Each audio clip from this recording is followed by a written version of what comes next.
Saludos a todos y bienvenidos nuevamente a una nueva aventura con curiosidades bíblicas.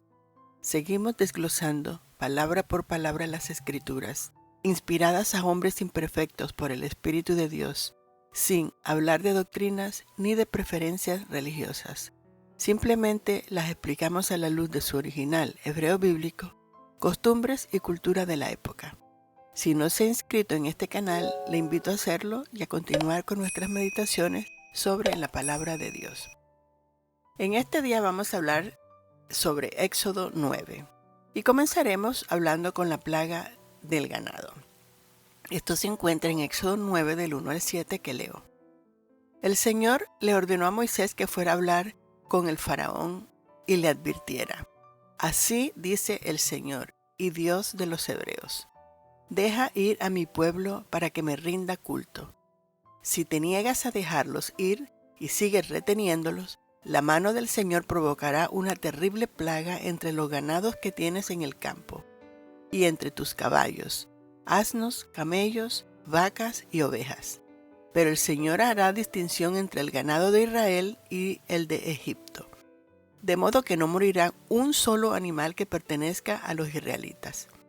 Además, el Señor fijó un plazo y dijo: Mañana yo, el Señor, haré esto en el país. En efecto, al día siguiente murió todo el ganado de los egipcios, pero el ganado de los israelitas no murió ni un solo animal. Envió el faraón gente a ver los ganados de los israelitas y se encontraron con que ni un solo animal había muerto. Sin embargo, el faraón endureció su corazón y no quiso dejar ir al pueblo. Nuevamente vemos que el Señor envía a Moisés a hablar con el faraón con una advertencia que dejara salir a su pueblo, para que le rindiera culto. En esta demanda nos damos cuenta que Dios no le ha permitido al pueblo rendirle culto a nivel congregacional dentro de las tierras de Egipto. Yahweh estaba tratando también con su pueblo porque muchos de ellos ya habían abrazado la idolatría de los egipcios. De la misma manera que los animales fueron clasificados cuando fueron creados en Génesis, aquí también Dios hace esa misma clasificación, para enviar pestilencia entre los animales, de manera que el mensaje fue muy específico. Serían afectados en todo lo que les producía ayuda para trabajar en el campo, alimentos, transporte y comercio. Vivirían una catástrofe nacional si no dejaban salir al pueblo de Dios. Pero le dijo que del ganado de los hebreos ni uno moriría. Y les dio un día de plazo, porque si para el día siguiente no había salido el pueblo de Dios, entonces él mismo enviaría la plaga. El día siguiente llegó y Moisés no necesitó estar presente delante del faraón cuando la pestilencia comenzara, como había ocurrido con las anteriores pestes. La plaga vino y así todo lo que Moisés le había dicho que sucedería, sucedió. Notamos que esta vez los hechiceros magos no hicieron nada, ni siquiera se menciona. Pero el faraón mandó a verificar si el ganado de los hebreos aún vivía, y efectivamente, el reporte fue que ni uno había muerto. Esto lo enfureció aún más y no lo dejó salir. Vemos que a este punto ya el faraón demuestra su curiosidad para verificar si era verdad que Jehová estaba poniendo al ganado de su pueblo fuera del castigo de las plagas. Esto era un total evento, porque ¿cómo iba a ser esto posible? Él tuvo que verificarlo y ver si Jehová estaba protegiendo de veras a su pueblo de la plaga. En su corazón miraba la realidad de quién era Jehová y vio que en realidad estaba cuidando a su pueblo y que era poderoso, cosa que él mismo ni lo era ni hacía. Pero no era suficiente para él. Su orgullo y su testarudez era más fuerte. Muchas veces nos sucede a nosotros mismos. Estamos viendo delante de nuestros ojos a Jehová y nos rehusamos a ver su revelación. Cuando Jehová nos revela algo, nos daremos cuenta porque así mismo como el faraón lo sabía en su corazón y no daba su brazo a torcer, porque en su interior sabía lo que estaba sucediendo. Pero por el que dirán quizás o por su propio orgullo, no los deja rendirse delante de Dios. Asimismo nosotros hacemos lo mismo muchas veces. Nos negamos a aceptar la realidad o revelación de Dios y nos abrazamos a nuestros ideales, pensamientos o creencias. Y es ahí cuando endurecemos nuestros corazones y Jehová nos abandona a nuestra concupiscencia. Hebreos 3:15 nos advierte que si escuchamos la voz de Dios, no endurezcamos nuestros corazones como en la provocación, es decir, al punto que nos amarguemos como le pasó al faraón. Esta es mi reflexión.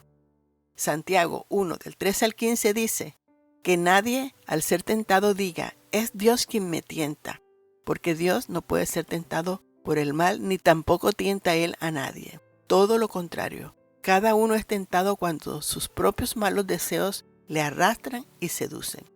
Luego, cuando el deseo ha concebido, engendra el pecado, y el pecado, una vez que ha sido consumado, da a luz la muerte. Y continúa el texto con la plaga de las úlceras. Éxodo 9 del 8 al 12. Leo.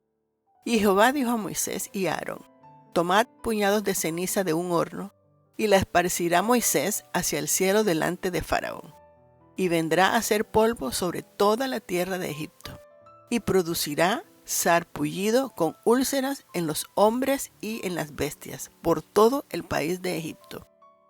Y tomaron ceniza del horno, y se pusieron delante de Faraón, y la esparció Moisés hacia el cielo. Y hubo sarpullido que produjo úlceras tanto en los hombres como en las bestias. Y los hechiceros no podían estar delante de Moisés a causa del sarpullido, porque hubo sarpullido en los hechiceros y en todos los egipcios.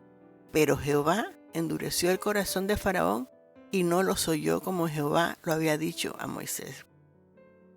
Aquí Jehová les ordena a Moisés y a Aarón que tomen cenizas de un horno que representaba uno de los lugares donde los hebreos trabajaban. Y Moisés la esparciría hacia el cielo delante del faraón, en señal que era el Dios de los cielos que operaba en esas plagas. Esas cenizas tipifican el trabajo duro de los hebreos cuando cocinaban los ladrillos para sus labores.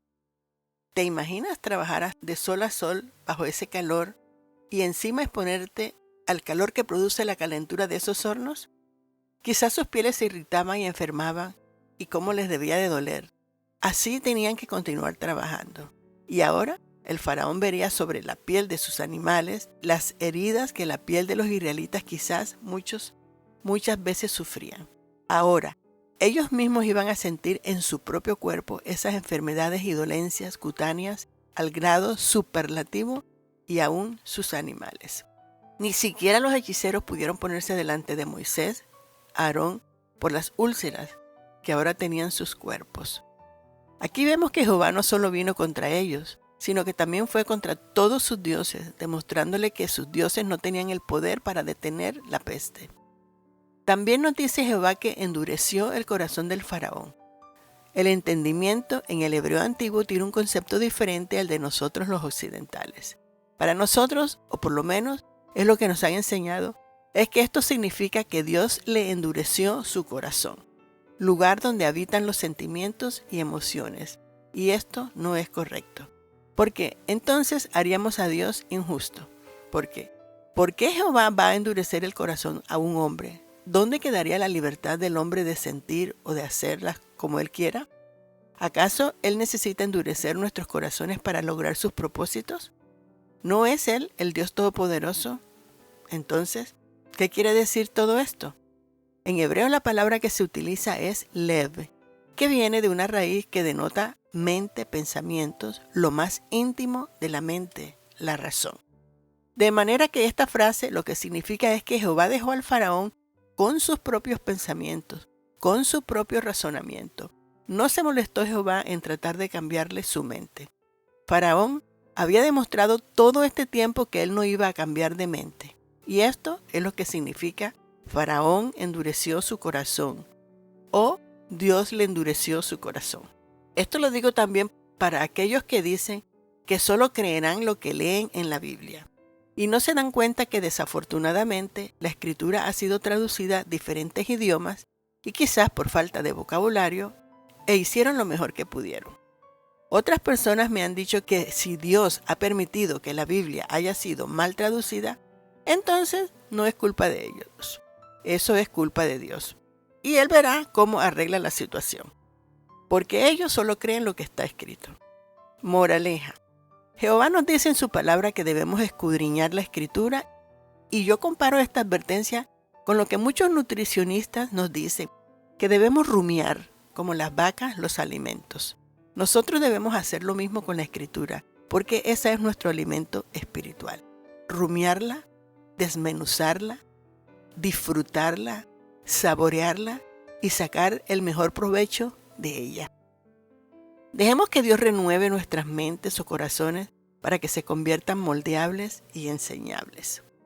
Ezequiel 11 del 19 al 21 nos dice: yo les daré un solo corazón y pondré un espíritu nuevo dentro de ellos, y quitaré de su carne el corazón de piedra, y les daré un corazón de carne, para que anden en mis estatutos, guarden mis ordenanzas y los cumplan. Entonces serán mi pueblo y yo seré su Dios. Pero en cuanto a aquellos cuyo corazón va detrás de sus cosas detestables y abominaciones, haré recaer su conducta sobre su cabeza. Es decir, Él nos hará entender y nos dará un nuevo espíritu y circuncidará nuestros corazones o mentes. Y Romanos 12:2 nos dice: no os amoldéis al mundo actual, sino sed transformados mediante la renovación de vuestra mente. Así podréis comprobar cuál es la voluntad de Dios, buena, agradable y perfecta. Continuamos ahora con la plaga del granizo y el fuego, que nos está narrando el siguiente texto, y que está muy duro, y lo leo. Éxodo 9, del 13 al 25.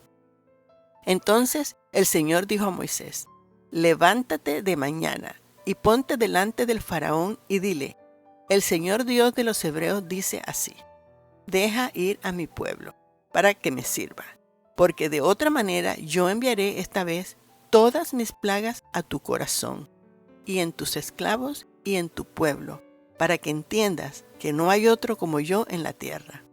Porque ahora yo extenderé mi mano para herirte a ti y a tu pueblo de pestilencia, y serás quitado de la tierra. Porque a la verdad yo te he puesto para declarar en ti mi potencia, y que mi nombre sea contado en toda la tierra. Y tú aún te ensalzas contra mi pueblo para no dejarlo ir. He aquí mañana a estas horas yo lluevo granizo y muy grave, cual nunca fue en Egipto desde el día que se fundó hasta ahora. Envía pues a recoger tu ganado y todo lo que tienes en el campo, porque todo hombre o animal que se hallare en el campo y no fuere recogido a casa, el granizo descenderá sobre él y morirá. De los esclavos del faraón, el que temió la palabra del Señor hizo huir sus esclavos y su ganado a casa. Mas el que no puso en su corazón la palabra del Señor, dejó sus esclavos y sus ganados en el campo. Y el Señor dijo a Moisés: extiende tu mano hacia el cielo para que venga granizo en toda la tierra de Egipto, sobre los hombres y sobre las bestias, y sobre toda la hierba del campo en la tierra de Egipto. Y Moisés extendió su vara hacia el cielo, y el Señor dio voces y granizó. Y el fuego discurría por la tierra, e hizo llover el Señor granizo sobre la tierra de Egipto. Y hubo granizo, fuego mezclado entre el granizo, tan grande cual nunca hubo en toda la tierra de Egipto desde que fue habitada. Aquel granizo hirió toda la tierra de Egipto, todo lo que estaba en el campo, así hombres como bestias. Asimismo hirió el granizo toda la hierba del campo y quebró todos los árboles del campo. Pero, sin embargo, Dios sigue mostrando su misericordia para con el pueblo egipcio, a pesar de su desobediencia, porque pueden hacer dos cosas. Primero, manda a Moisés muy temprano en la mañana antes de que éste salga para el Nilo y avisarle lo que iba a suceder. Segundo, le da el tiempo a que lo piense bien y deje salir al pueblo de Jehová. Y si decide no dejarlo salir, por lo menos que trate de salvar a su gente y a sus ganados de lo porvenir. Hasta ese momento ya había ocurrido 7 advertencias, 7 plagas y 7 oportunidades, y él aún seguía con su desobediencia y terquedad. Hasta aquí Dios está obrando misericordia, dando oportunidades, ya que Él no quiere hacer daño a nadie. Por lo contrario, pero por causa de que Él es un Dios justo, tiene que obrar su justicia, que es perfecta. Pero nosotros decidimos si aprovechamos las oportunidades que Él nos da o no. Por esta causa, muchos no entienden a Dios y lo llaman cruel y malo. La justicia de Dios es diferente a nuestro concepto de justicia. Pero me causa impacto cuando le dice al faraón que todas las plagas son enviadas para que les toque lo más profundo de sus corazones, es decir, lo más profundo de sus mentes, de su razonamiento, y que se convenzan de quién es Jehová y que no hay en toda la tierra otro Dios más poderoso que Él. Ya que les advierte que si Él continúa negándose en dejar salir al pueblo de sus tierras, entonces Jehová hará entender la gravedad de todas las plagas que ha enviado y las enviará sobre todo el pueblo y sobre sus esclavos, para que una vez por todas entiendan que no hay nadie más grande en la tierra que Jehová, el Dios de los hebreos. Y enviará sobre toda la tierra de Egipto una clase de granizo como nunca han visto desde su fundación. Y Moisés le dice que Jehová lo había escogido a él, al faraón, como ejemplo para mostrar su poder, pero que él había endurecido su corazón aún más. Es decir, se empecinó en su terquedad y por esta razón moriría, porque en vez de reconocerlo, siguió enorgullecido y no dejaba salir al pueblo, y muy bien que lo pudo haber destruido en un instante, mas sin embargo no lo hizo. Esto nos indica en realidad que él había sido escogido para ejemplo, para el universo. En realidad, nadie en esta tierra puede jamás decir que no obedecieron porque no sabían lo que obedecer. Dios siempre nos muestra primero antes de hacer cualquier acto de juicio, y así nosotros poder tomar decisiones que nos parezca. Debemos ver a través de toda esta historia todo lo que puede suceder con una persona que se resiste a Dios. Así que es mejor detenernos y no continuar con la dureza de nuestro corazón o terquedad. Recordemos que todo iba a ser destruido si no seguían su consejo, y de lo que decidieran hacer iba a depender mucho su economía, que ya estaba bastante afectada por los peces muertos, los animales de carga que tenían ya habían también muerto, el río Nilo con sangre, sus hechiceros ya se habían dado cuenta que no podían hacer nada en contra del Dios de los hebreos, un pueblo esperanzado en su faraón. Esto era un desastre. Pero Jehová decide mostrar su dominio de todo. Ni las casas donde habitaban los egipcios, ni los asilos donde los animales estaban guardados serían destruidos, a pesar del tamaño de los granizos que cayeron y el fuego. Era natural que nada se salvara de la destrucción. Pero Jehová no permitió que nada de lo que estaba dentro de los asilos se vea destruido. Jehová está declarando toda la ira que tiene acerca del comportamiento tan empecinado que los hace resistir el poder de Dios y sin importarle el sufrimiento de su propio pueblo.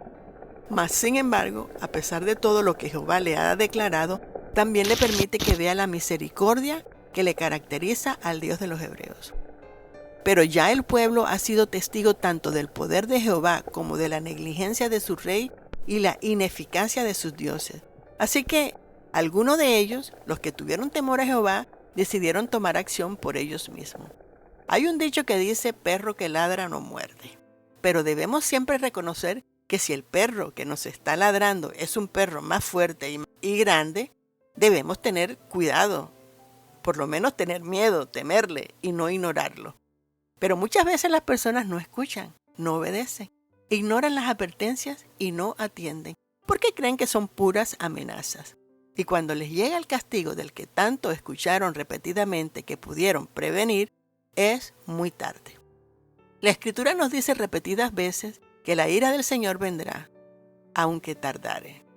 Créame, vendrá. Así que mucho cuidado con los tercos que no escuchan las advertencias que Dios envía. Ahora leamos el texto.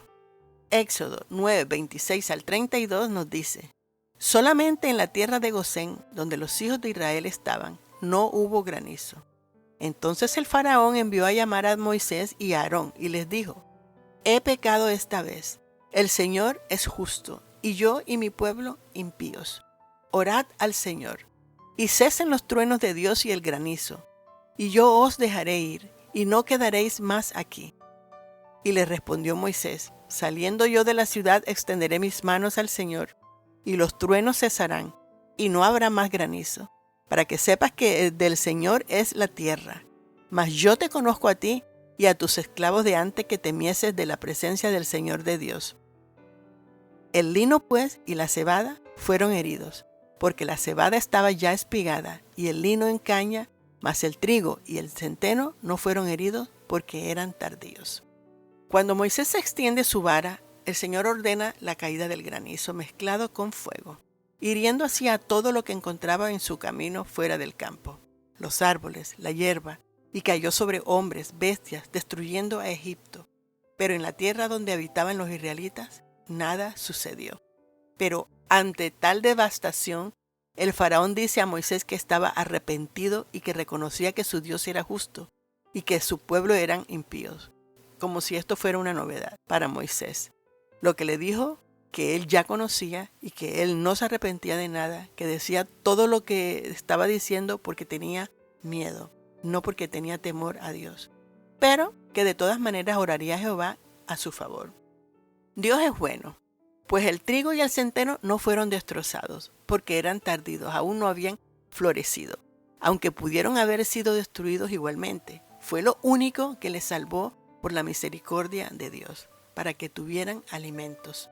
Dice que el lino, la linaza y la cebada fueron heridos porque la cebada estaba ya espigada. Esto quiere decir que ya la cebada había florecido. Ya había alcanzado la etapa del desarrollo llamada Aviv. Aviv es lo que indica la etapa en el desarrollo de la cosecha de la cebada, que es identificada por su color que ya no era oscuro, y como resultado se había vuelto lo suficientemente frágil como para ser dañada por el granizo, y por eso fue destruida. Ya no era fuerte. Mas el trigo y el centeno no fueron heridos, porque eran tardíos. El trigo y la espelda como oscuros indica que todavía se encontraban en la fase en que eran de color verde intenso y aún no habían empezado a aclararse hasta alcanzar el tono amarillo claro que caracteriza a los granos maduros. Dios no quiere personas frágiles, indefensas, que se dejen llevar por el viento. Dios quiere gente madura, que sepa razonar y temer a Dios.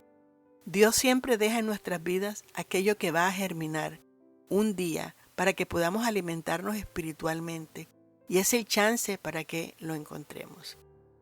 Éxodo 9, 33 al 35 leo: Y salido Moisés de la presencia del faraón y de la ciudad, extendió sus manos al Señor, y cesaron los truenos y el granizo, y la lluvia no cayó más sobre la tierra.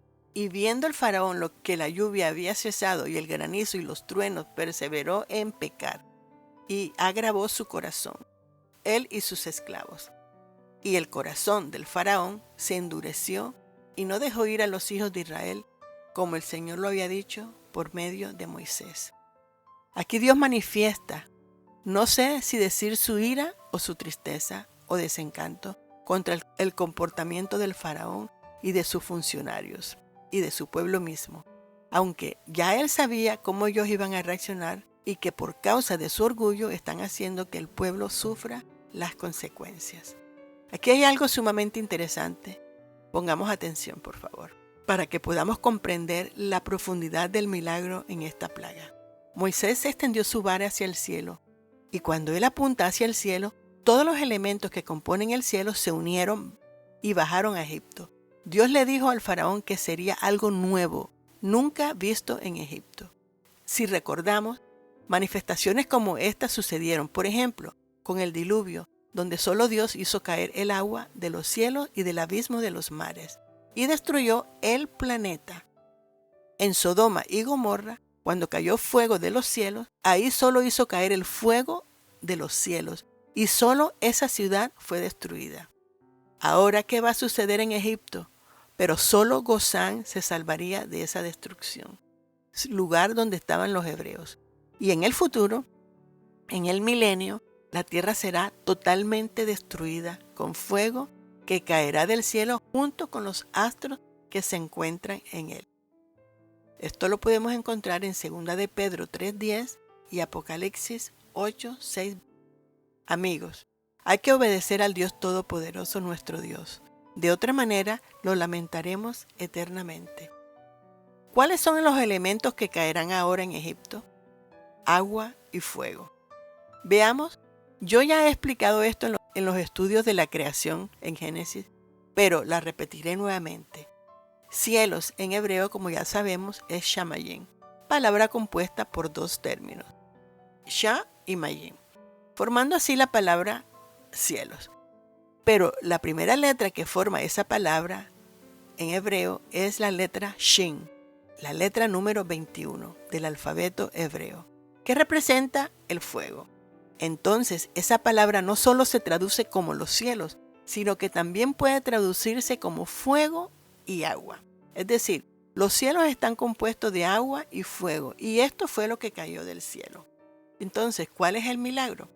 El milagro es que Dios hizo caer la lluvia, y al hacerlo, comenzó a caer fuego mezclado con granizo. El granizo es agua congelada, y cayó juntamente con el fuego, y ninguno consumía al otro. Es decir, el fuego no consumía al granizo, y el agua no apagaba el fuego, y los granizos eran de tamaños gigantes. Esto va totalmente contra lo natural, y esta fue una manifestación divina que iba en contra de la naturaleza, ya que el fuego naturalmente va a derretir el granizo que está compuesto de agua, y el agua apagará naturalmente al fuego.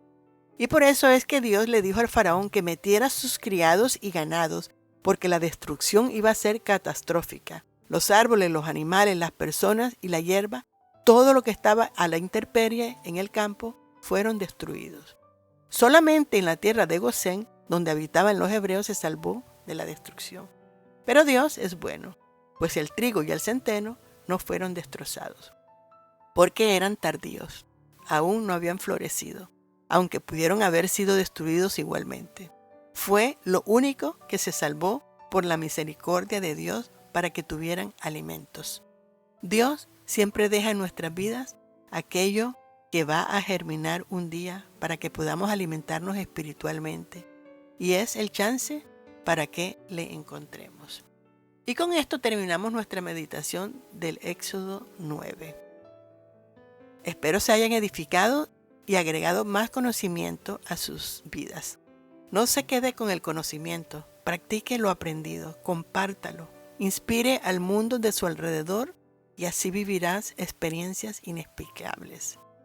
No olvides de darme un me gusta, que no cuesta nada, un comentario respetuoso, los cuales siempre contestaré. Bendiciones. Shalom. Shalom.